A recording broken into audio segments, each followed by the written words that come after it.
Level 1. The Disturbed Child. You are 8 years old. You're in the backyard with a dead bird in your hands. You found it near the fence, and now you want to know what's inside. You're pulling it apart, slowly, carefully. You're fascinated. Your mother calls you for dinner, but you don't answer. You want to know how it works. What made it die? At school, the other kids form groups. They share secrets. They cry when someone's mean to them. But you feel nothing. You watch them like they're in a zoo. You don't understand why they care. The teacher says you're shy, but she's wrong.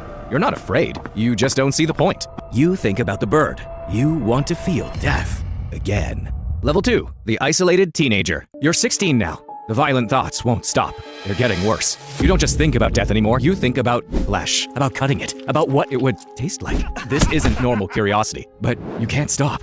You've started keeping a journal hidden under a loose floorboard. 3 notebooks filled with drawings, plans, scenarios. You write down names of people you see, what you would do to them, step by step. You've planned it 1,000 times. No one knows what you're thinking, but the fantasies aren't enough anymore. You need flesh. You spend hours alone. You're reading everything about serial killers. You're studying them, learning what they did right and what got them caught. You're learning from their mistakes. The fantasies are constant and they're getting more specific. You're not asking if you'll act on them, you're asking when.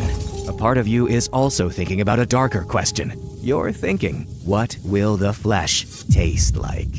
Level 3. The Student of Death. You're 22. You got into medical school. Your essay about wanting to help people was perfect. They believed every word. But you're here because of the cadavers. You're here because you finally get to see what's inside, legally. It's your first day in anatomy class. There are 6 dead bodies on steel tables. Your classmates look nervous. One girl runs to go throw up.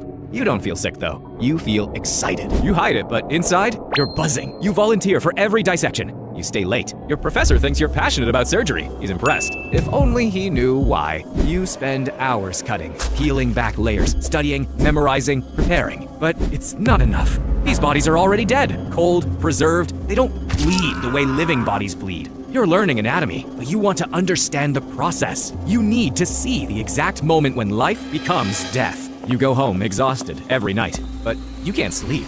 You're dreaming about scenarios, where you would take them, how you would restrain them, which tools you would use. You've planned it so many times it feels like a memory. The barrier between your fantasy and reality is getting thinner. Level 4. The Stalker.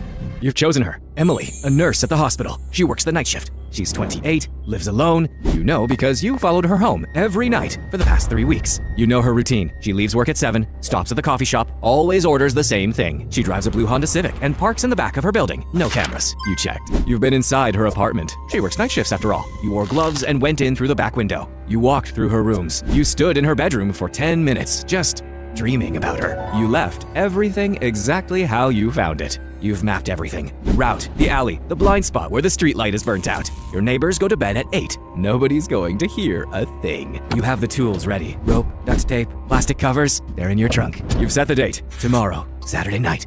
You've rehearsed this 500 times and now it's finally happening. Level 5. The First Kill.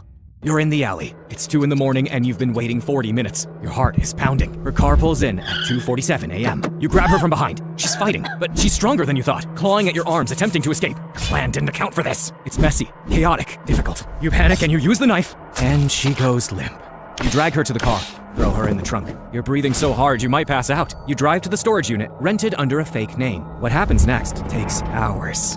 You finally do what you've been dreaming about since you were 8. You start cutting. You peel back the layers, see what's inside, and then you taste it. You cook a small piece and you eat it. It's better than anything you've ever tasted, not because of the flavor, but because of what it means. When the sun comes up, you're covered in blood. You wait for the guilt, but it doesn't come. You feel satisfied. You thought killing her would end it, but it made it worse. You want to do it again. Your hunger didn't go away. It only got worse.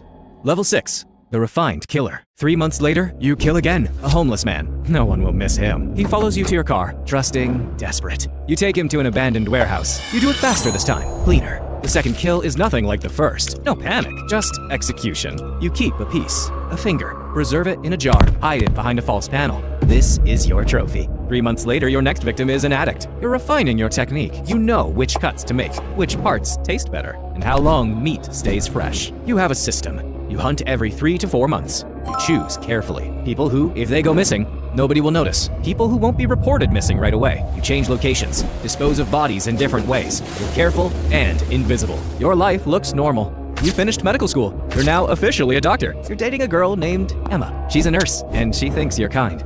She has no idea that you are a doctor by day, monster by night. Level 7, the local murderer.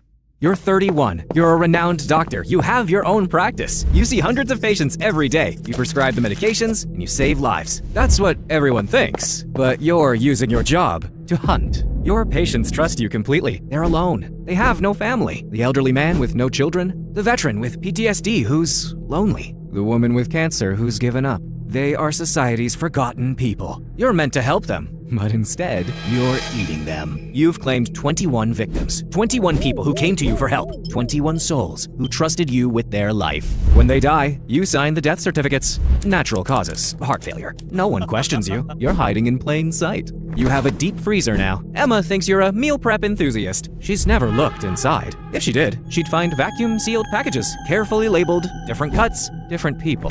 You're organized and professional. But the cooling off period is getting shorter. You used to wait for months. Now it's weeks. The urge is getting stronger. You're not in control of it anymore. It's in control of you.